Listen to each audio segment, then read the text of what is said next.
Guys, so you're back with Welcome to the K. I have a special guest, so please introduce yourself. I'm KVNE.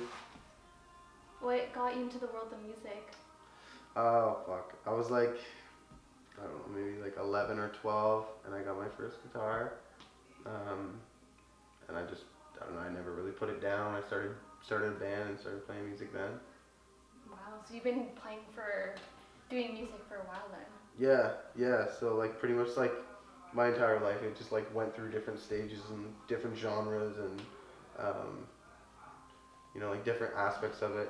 Started as like playing in a band, obviously, and then after doing that for like almost probably just shy of like 6 years, I ended up learning more of like the engineering production side of things, and then started a studio and yeah, ended up doing this.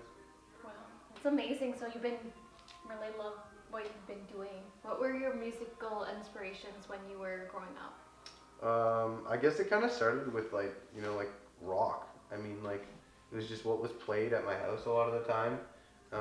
Everything from like Led Zeppelin and like Red Hot Chili Peppers, Pink Floyd, all that shit. Um, but yeah, I don't know. And then as I got older, I got into like the whole punk rock, Blink 182, all that fucking shit. And then into like metal and everything else. So like I guess that's why like now even there's so many different styles I guess that like my sound is influenced by. Like I still do listen to a lot of metal and I still do listen to a lot of like alt indie rock and stuff like that. But like I don't make that style of music. You know what I mean? It just like keeps you kind of like motivated, kind of. Yeah, it keeps me thinking outside the box with my creative process more than anything. Because like that's been something that we've always kind of said we don't want to be. I don't want to get boxed into like a certain genre. I don't want to just make pop music. I don't want to just make hip hop. I don't want to just make trap. You know what I mean? Like I want to do fucking everything, and that's what I try to demonstrate, right? That's amazing. How old were you when you first made your first song? Maybe like 12. Wow. Yeah, probably 12. I mean, like I had a band. Like we had a band in like we were writing. Their songs were shit, but I mean like the fact that we were like little kids writing songs was like that says something. You know what I mean? Like everyone else is like playing Lego and like playing video games or street hockey, and we were like having band practice and shit. But yeah, I don't know. Since I can remember, I've been doing this shit. What was your favorite venue you performed at so far? I don't know. We did lot 41 when we did Tekka. That was fucking crazy. At Conestoga College, right? Yeah, for Conestoga College. Yeah, their welcome back thing. It was nuts. It was like just under 2,000 people there. Um, that was a really cool venue. There's another place in Hamilton we played once that was pretty cool. It's called Absinthe. And I love the Cameron House in Toronto. The back room. It's small. It's like intimate, but like when it's packed and every time we play there it's fucking packed. It's just like it's a riot. You know what I mean? I like it. You feel so close to everybody there. It's like it's cool. But yeah, those are probably some of my favorites. How was the event at the Little Tech concert? That was insane. Like, yeah, I don't know. Snotty Nose Rez Kids was there. And like they were up for a Polaris Award. They were like, I'm pretty sure they were up for Junos. Like I mean like, and I'm like sharing the stage with these guys, and obviously like Lil Tecca, like he's just a kid, but he's like he's a big deal. You know what I mean? He's an established artist. But no, like the kids were dope. Like it was an all ages show, and it was funny because one of the things that I noticed were the under 19, they knew more of the words to Tekka's songs, and like the people who were old enough to drink, they were just there to just turn up. Like you could just see it. They didn't know any of the fucking songs. They were just like, woo! Yeah, they're just drunk. They're just there to party, right? But no, it was crazy. Like shout out Kyle Wappler for hooking that up, and shout out Conestoga for letting me bless that stage, because I mean the girl was fucking bananas. Like it was sick. But yeah, I definitely that was one of my biggest shows to date. So I mean it was definitely an experience. Tell me more about your recent song, Too Much. Too much. Okay. Yeah. So interesting. That song actually, I did a song probably about a year ago now with another artist from KW. His name's Low Key TM. He's actually on the label Killer Cartel. I know that. Yeah, he's a I know that song. really talented artist. Definitely check him out.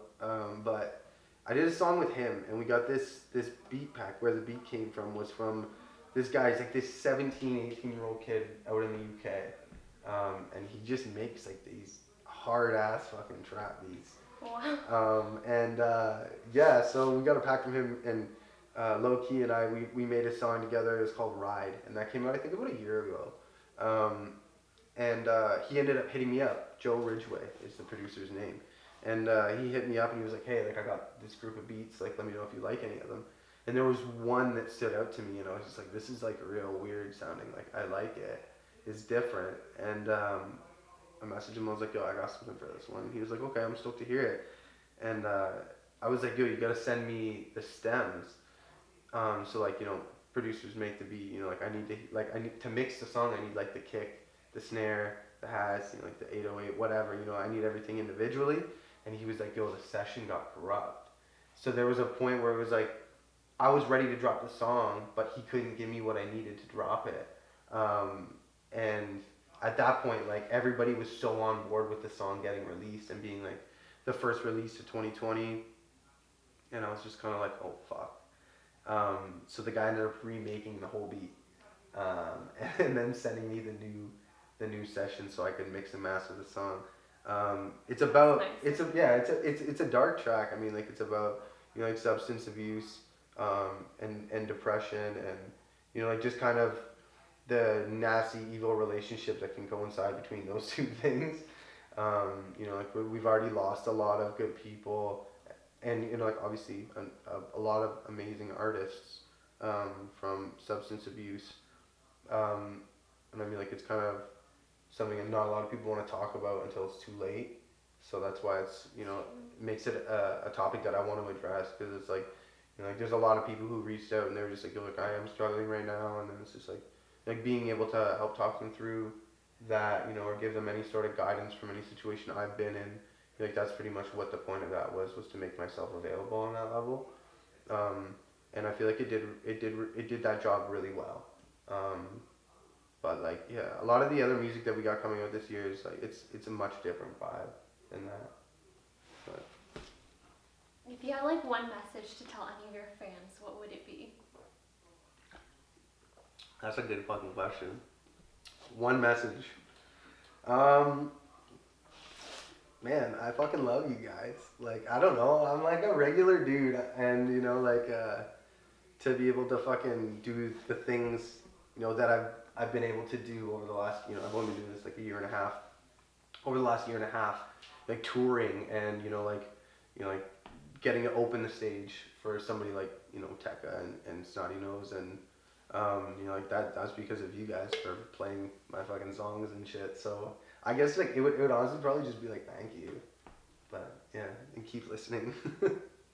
If you could perform it at any award show, where would it be and why? Damn. That's another good I love one. like asking artists these questions because Okay. it makes me interested. Like, what award show would you be like happy to perform at? I don't know. I mean, like, I think performing at the Grammys would probably be like that's probably like, you know, like the cream of the crop. You know, I think just because, you know, like so many of my biggest inspirations have touched that stage. You know, so it's like it would be monumental. I think for sure.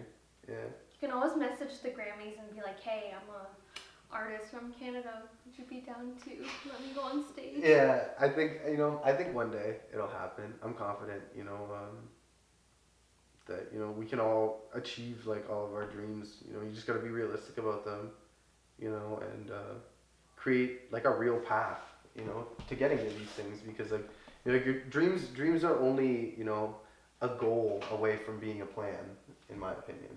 You know, so it's like if you can make a goals list on how you're Saw gonna your achieve. performance in Hamilton last Friday. How do you like make sure you prepare well before you go on stage? We do a lot actually. Otto and I. You know Otto. Yeah. Shout out the boy Otto.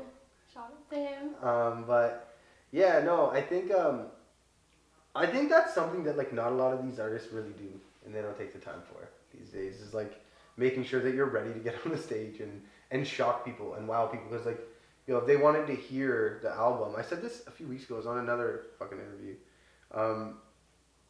If they want to just hear the fucking album, they just stay at home. You know what I mean? Like they want to see the show. Yeah, like I saw you really notice. Like I felt you hyped up. Like I was sober, obviously, but I felt like you even hyped me up. Like when you came on stage, and like that, I think that's really good because even though other people were already like drunk or tipsy, Yeah. like you really hyped up even the photographers that were there. Yeah. Well, I mean, like, and that's my fucking job. You know what I mean? I'm a performer. You know, like it's like I don't know. If I have a crowd, obviously like you feed off the crowd, but like I put the same show on if there's 50 kids or 2,000 kids. You know what I mean? Like you just gotta. I don't know. I feel like that's something that like now with how accessible making music is, there's like a line I think between like like a singer and a songwriter and like an actual performer. I think that there's a lot of people that might not really think about that aspect of this as a career. But I don't know. I mean, like I also came from a band background, right? So like I was a front man in a metal band, and like, so it's like you don't lose those stage legs. But no, I think like Otto and I work really hard. Lots of rehearsals. Like everything's always done in ear monitors. So like I normally always have a great mix in my ear, regardless of what's going on in the speakers. And the sound guys are always really great at making sure that the offstage sound is good. But no, yeah, I don't know. I like to have fun on stage too. I mean, I'm sure you saw me pouring Henny all over everybody. Yeah, I was like, hey, you don't want Henny on me? And then one girl like was right beside me, and you were like pouring Henny in her mouth, and she was like, yes. I was like. But like I don't know. That's what. Yeah. I was in my opinion, like yo, don't you want that? Like when you're paying to see a show, like I don't know. I mean, I was driving home that night, so if I wasn't driving, I would. You would have wanted some. I would have wanted some, but I was driving home that night, so that's why I didn't. Yeah. Yeah. I would have wanted that too. No, I don't know. I love it. That's probably one of my favorite things about doing this shit is performing. Honestly, I've always been that way. How do you overcome obstacles that like come in your life? I mean, like, I think the same as anybody. Like. Everything comes in stages, you know what I mean? When it's good, things are typically good, and when it's bad, like it gets fucking shitty, right? Like, but I think just like overcoming anybody overcoming anything, like you've really got to want to, like, and like I'm a single father. I have a 4-year-old at home. It's just him and I, and like he's like my biggest inspiration with all this stuff, and like all the motivation that I need to really overcome anything, I think, because it's like, it's all for him at the end of the day. So, like, I've got to set the best example I can. That's why, like, you don't see me, like, flexing with guns and, like, all this stuff in my music videos. They're normally, like, also, I have an amazing director, shout out Tegan, but, like, yeah, I mean, I don't know. It's, like, I think it's just, you really gotta stay positive. You gotta want to overcome it. You gotta want to be better. You know? And then you also want to be really like in a good mindset for like your fans and like. Yeah, exactly. You know what I mean? Like, I don't know. The last thing I would ever want is to be like encouraging somebody to do something negative. You know. So it's like I take that really seriously. With my like key message in my music and stuff like that. And then like the amount of music artists that passed away from. Yeah. Doing. No, absolutely. Substance. That substances wasn't really good for young. I don't know, like young people, like they're 19, 20. I don't know. I don't think that's good because then you're kind of like promoting. Yeah. Yeah, you should do, pop like some Xanax and that's cool. Like no, smoke weed. Yeah, like my booking agent, he's got a 9-year-old, and he wants to be a rapper, and we actually brought him to the Tekka show. Met Lil Tekka, we introduced him and everything like that. And he was asking questions the other day because he's a huge Extension fan. And he's like, why did Extension die? And why was he killed? And everything else. Like, and it's just like, man, like, it's so scary to think that, like, there's, like, little kids already asking those questions. Like, and, like, the internet is not hard to use. Like, he's 9 asking his parents these questions now. And then it's like, what, he's going to be 10 and he's going to be on Google searching it up and read some fucked up theories that are like, oh, he owed this guy money. And, like, you know what I mean? Like, they're kids, you know what I mean? Like, so, like, I think that's something that I always think about when I'm doing it. But then again, like I said, like, I have my son full time, so it's like it's a constant reminder. You know what I mean? That's true. What's your favorite beats or song that you made for an artist? Damn, that's a good question. I did a new one actually a few days ago. I was in the studio with a Cambridge producer. He's half of the production team for a group called Kings. Yeah, I was working with this guy named Josh Polaz and an artist from Mississauga named Jay Isaiah. And we made a really cool fucking track. It was really interesting. But as far as like release stuff, I gotta say probably a track I made with an artist named Stillwell. He's from Cambridge as well. But yeah, it just goes. The track's called Sin. And like when we made the track, it was just like the energy is so hype. It's like, you know, like that Meek Mill, Drake going bad. You know what I mean? It's just like as soon as it drops, everybody goes fucking nuts. You know what I mean? But yeah, I definitely gotta say that. So check out Sin by Stillwell featuring KVNE. It's a good hear. Where do you see yourself in 5 years? Hopefully on that Grammy stage performing like we were talking about earlier. Hopefully, yeah. I mean, like, I don't know. I got big goals, you know, but I got a great team and I got a good support system behind me. So, I mean, like, anything's fucking possible, right? I agree. Any last words, and is there any new music coming out? Yeah. There's one new one coming out March 13th, right? Yeah. So we actually announced that today.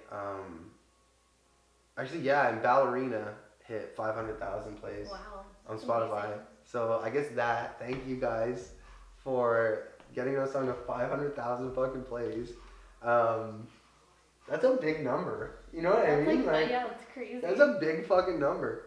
But yeah, no, and yeah, hit me up on Instagram at KVNE_official. Hit the link in that bio and pre-save my new single Real. It comes out March 13th.